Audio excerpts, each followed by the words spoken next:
Maurice Caldwell got the letter on a humid Thursday morning. After 32 years in the same Cape Coral home, his insurance company wanted $9,000 a year. Not a typo. $9,000. On a fixed income of $2,800 a month, the math was simple. Insurance or food, he chose food. When I called to negotiate, Maurice told me, the agent actually laughed, said I was lucky it wasn't $12,000. Maurice dropped his wind coverage that day. One hurricane, and everything he's built vanishes. But here's what should terrify you. Maurice isn't alone. He's part of a mass exodus that's creating something unprecedented in Florida real estate. Right now, 170,000 homes sit on the Florida market. That's up 40% from last year. 1 in 5 has a price cut sign stabbed in the lawn. Yet somehow, sales are down 2.8%. More homes, lower prices, fewer buyers. The laws of economics just shattered. Picture this. In Lehigh Acres, a 3-bedroom house has been listed for 287 days. The seller dropped the price 4 times. Still no offers. In Port Charlotte, entire streets look like permanent open houses. In Spring Hill, for sale signs have become lawn ornaments. The numbers tell a story that should be impossible. When inventory explodes and prices drop, buyers usually swarm. Not in Florida, not anymore. Because what's happening isn't a normal market correction. It's a trap, and it's catching sellers, buyers, and entire communities. 10 Florida towns have crossed a threshold where the math simply stops working. Where insurance costs more than mortgages, where selling means taking a loss so devastating that staying becomes the only option, even when you can't afford that either. But Maurice's choice reveals something darker. What happens when you can't afford to stay, but also can't afford to leave? Let me show you what inventory explosion actually looks like. Drive down McGregor Boulevard in Fort Myers at dusk and count the glowing lockboxes. I stopped at 47. One street, 47 homes desperate for buyers who never come. Cape Coral tells the most brutal story. Canal front properties that sold in hours during 2021 now sit 6 months without a single showing. Not lowball offers, no offers. 0. The Petersons cut their asking price from $850,000 to $625,000 on their waterfront dream home. Their realtor hasn't scheduled a tour in 90 days. We thought waterfront was bulletproof, Linda Peterson told me, standing in her marble kitchen that overlooks a canal where dolphins play. 20 to 30% off, and nobody even wants to look. Naples, the crown jewel of Florida real estate, dropped 19.2% year over year. Think about that. Nearly 1/5 of value gone. In Punta Gorda, it's 14.5%. These aren't struggling neighborhoods. These are places where millionaires retire. But Lakeland might be the canary in this coal mine. Inventory there sits 71% above 2019 levels. Not a typo. 71% more homes than before anyone heard of COVID. The city looks like a real estate dealership where everything must go, except nothing's going. Here's what makes your skin crawl. Median days on market jumped from 50 to over 100. When your home takes 3 times longer to sell, every carrying cost multiplies. Property taxes, HOA fees, that crushing insurance bill, maintenance on a property you're desperately trying to escape. In Ocala, I met Jennifer Martinez, a nurse who inherited her mother's home. She's paying $1,400 monthly to maintain a house she doesn't live in. Can't rent out because insurance requires owner occupancy and can't sell despite 5 price reductions. It's like feeding a monster that's eating me alive, she said. The pattern repeats in Deltona, Kissimmee, Palm Coast. Inventory, stacking up like planes circling an airport with no runway. Each for sale sign represents a family trapped between the life they're trying to leave and the future they can't afford to reach. Real estate agents whisper about zombie listings, homes that technically exist on the market, but might as well be invisible. They've been there so long, the algorithms bury them. Buyers assume something's wrong. The spiral tightens. What nobody's saying out loud, this isn't random. These 10 towns share something specific, something that transforms a normal market slowdown into a full-blown crisis. The numbers tell one story, but what's really happening inside these homes tells another. The real killer isn't the price tags. It's what happens in the mortgage office. Sarah Chen had everything lined up perfectly, 20% down on a Port St. Lucie starter home, pre-approved for $350,000. Seller accepted her offer at $320,000. Then came underwriting day, and her American dream died in a beige conference room. The loan officer wouldn't make eye contact, Sarah remembers. He just kept saying the monthly payment no longer qualifies. I thought he meant my income changed. No. The insurance quote came back at $7,200 annually. That pushed my payment over the debt to income limit. Sarah's story repeats 2,734 times per week across Florida. That's not an estimate. That's MLS data on contracts that fall apart after acceptance. 1/4 of all accepted offers die before closing. In some towns, it's worse. Deltona hits 31%, nearly 1 in 3 deals dead. The math is ruthless. At 6.7% mortgage rates, every $1,000 in annual insurance costs kills $12,000 in purchasing power. When insurance jumps from $2,000 to $8,000, common now, buyers lose $72,000 in what they can afford. That $400,000 pre-approval? Now it's $328,000. But the seller still needs $400,000 to pay off their mortgage. Marcus Williams, a loan officer in Tampa, showed me his October files. See this stack? All killed by insurance at underwriting. This couple here, teachers, perfect credit, saved for 5 years. Dead deal. This one, military family, via loan, dead. This stack used to be my success stories. Here's what's twisted. Sellers are cutting prices, but not enough to offset what insurance steals from purchasing power.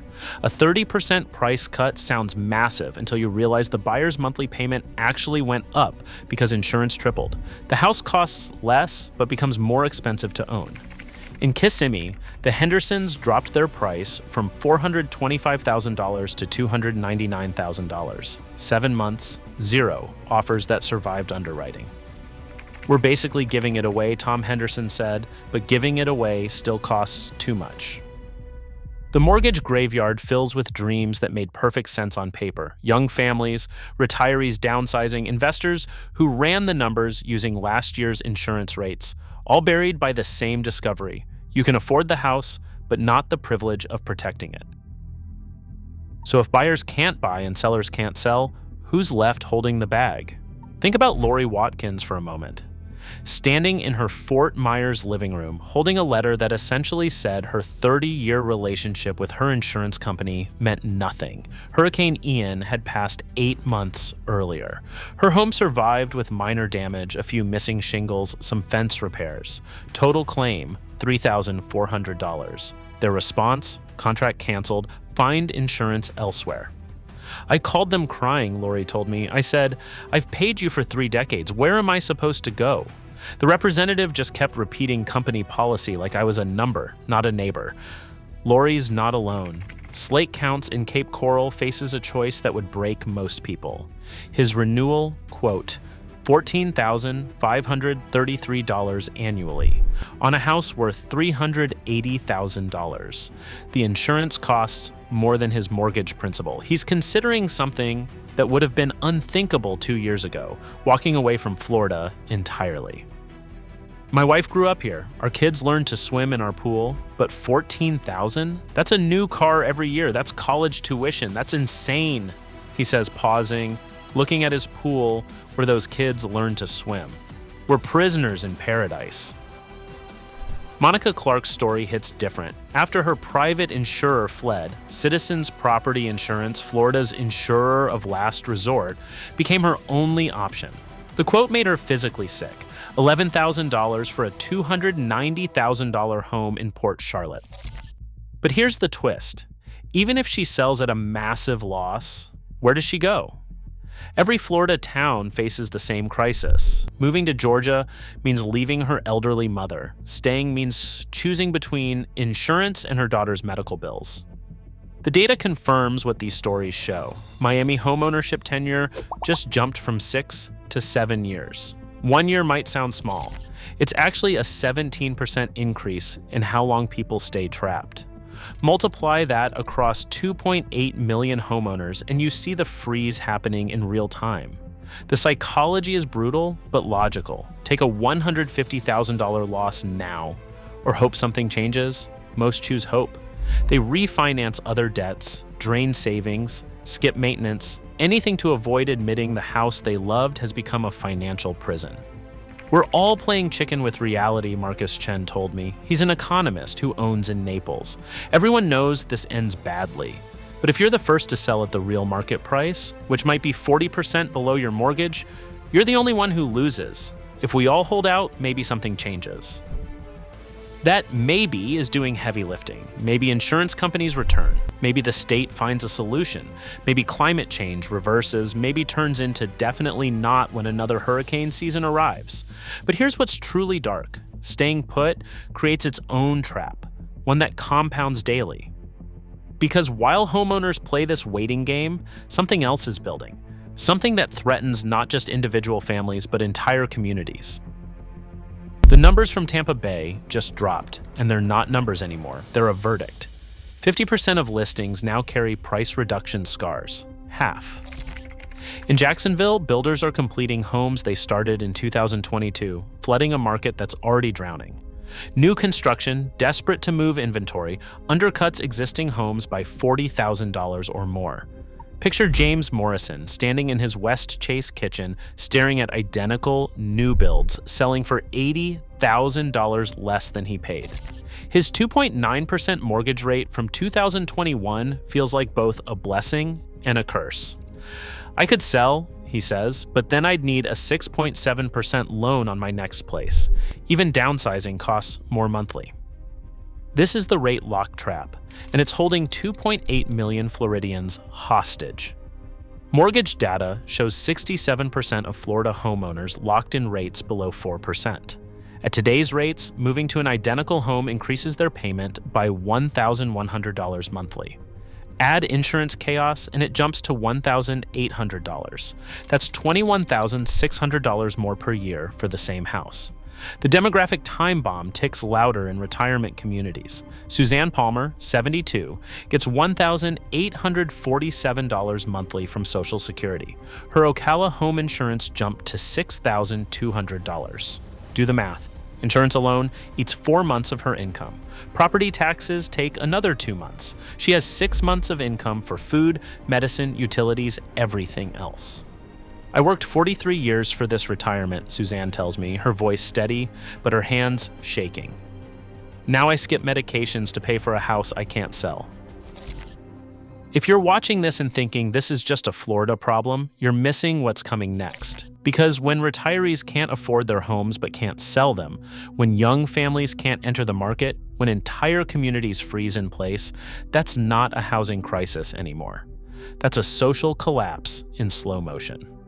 The data screams what's ahead. Foreclosure filings in Pasco County up 34%, not from job losses, from insurance costs. HOA liens in Brevard County doubled. These aren't deadbeats, they're teachers, nurses, small business owners choosing between HOA fees and groceries. But wait, if you're curious about which specific Florida towns still offer hope, where insurance hasn't completely destroyed affordability, I've compiled everything into the Florida Buy and Avoid list for 2026. 20 towns where buying makes sense, 20 where you should run. Real data on insurance costs, appreciation potential, flood zones, all in one report. Links at floridapulse.gumroad.com/L/ebook. But here's what that data revealed that shocked even me. The acceleration is exponential. What took 3 years to break in Fort Myers is happening in 6 months in Bradenton. The contagion spreads north through Polk County, west through Hillsborough. Each quarter, another town crosses the threshold where the math stops working. This isn't stabilizing, it's metastasizing. The pattern is clear if you know where to look. Drive through Sebring on a Sunday morning, past the empty open house signs and darkened real estate offices. Count the U-Hauls, not moving in, moving out. The exodus happens quietly, one family at a time, until suddenly whole neighborhoods feel hollow. What we're witnessing isn't market dysfunction, it's market evolution. Climate risk is being priced into Florida real estate at breathtaking speed, and human incomes can't evolve fast enough to keep pace. The frozen market? It's actually working perfectly, revealing Florida's true cost of living for the first time. Think about it. For decades, Florida sold itself on no state income tax, warm winters, and coastal living. The hidden subsidy was always there, artificially cheap insurance backed by a stable climate that no longer exists. Now the bill comes due, and it's denominated in $1,000 monthly insurance payments. Dr. Rachel Torres, a climate economist at FSU, put it bluntly: we're watching 30 years of deferred maintenance on reality hit all at once. The market isn't broken. It's correcting to what Florida actually costs when you price in Category 5 hurricanes as annual events, not century storms. The numbers support her theory. Insurance losses in Florida hit $116 billion over the last 5 years. That's more than the previous 25 years combined. Every dollar in losses eventually becomes $10 in premiums. The math is inexorable. Here's what changes everything. This isn't temporary. The atmospheric physics driving stronger storms aren't reversing. The water temperatures aren't cooling. The jet stream patterns aren't stabilizing. What feels like a crisis is actually just year one of Florida's new permanent reality. Marcus Chen was right about playing chicken with reality, but reality doesn't blink. The sorting has begun between those who can afford Florida's true cost and those who can't, between properties that can sustain 5-figure insurance bills and those that can't, between communities that adapt and those that empty. The next decade in Florida won't be about growth, it'll be about triage.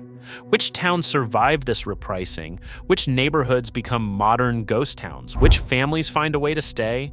And which join the exodus to Tennessee, the Carolinas, anywhere the math still works? Maurice Caldwell, dropping his wind coverage on that humid Thursday, wasn't just making a personal choice. He was placing Florida's first bet in a $1 trillion gamble. The question now isn't whether Florida remains affordable, it's who's left standing when the sorting is done. The choice facing Florida homeowners today boils down to 3 brutal options, and each one extracts its pound of flesh. Option 1, stay and pay.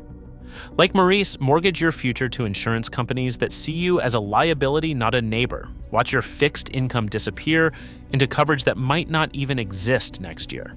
This is the path of slow financial suffocation, where you own your home, but it owns your life. Option 2, sell at a catastrophic loss. Take that $150,000 hit, destroy your retirement, admit that decades of mortgage payments built nothing but debt. The Petersons in Cape Coral are discovering what market value really means when nobody's buying. It means whatever desperate price finally makes someone look. Option 3, walk away. The option nobody talks about at dinner parties, but everyone whispers about at night. Strategic default, let the bank have it, destroy your credit, lose your equity, but escape the monthly bleeding. In Kissimmee alone, zombie properties abandoned by owners who just stopped paying jumped 400% this year. Here's what should terrify policymakers. None of these are individual failures. They're systematic outcomes. When a market prices out teachers, nurses, firefighters, and retirees simultaneously, that's not personal irresponsibility. That's structural collapse. The traditional solutions are fantasy. Just move inland, where insurance still hits $5,000 in floods found Nashville. Wait for prices to correct while paying $1,400 monthly to maintain an unsellable house. The state will fix this. The same state that let Citizens Insurance balloon to 1.3 million policies it can't afford to pay. What's your plan if you own in Florida? Not the hope, the actual plan. Because whether you're in Miami or Ocala, this reckoning is coming for your zip code. The only question is timing. If you're watching this trying to decide whether to buy, sell, or hold in Florida, what specific number would make you walk away? Your insurance hitting $10,000? $15,000? Drop that number in the comments. I'm genuinely curious where people draw their line. And if you want to be part of a community that tracks this transformation in real time, with data, not hype, subscribe to FloridaPulse. not to support me, but to join thousands of Floridians navigating this new reality together. Next week, I'm covering which Florida counties are seeing the first wave of strategic defaults. Remember Maurice Caldwell's choice on that humid Thursday morning? Insurance or food? He chose food. But that choice, multiplied by 2.8 million, is reshaping Florida's entire economy. Because when insurance becomes a luxury good, when basic protection costs more than most people's mortgages, when the math of homeownership breaks for an entire state, we're not watching a housing crisis anymore. We're watching the birth of America's first climate change economy, where zip codes live or die based on their insurance risk scores, where middle-class families become climate refugees without moving an inch, where the American dream doesn't die from one catastrophic event, but from 1,000 monthly insurance bills that slowly bleed it dry. The question isn't whether this spreads beyond Florida, it's which state is next.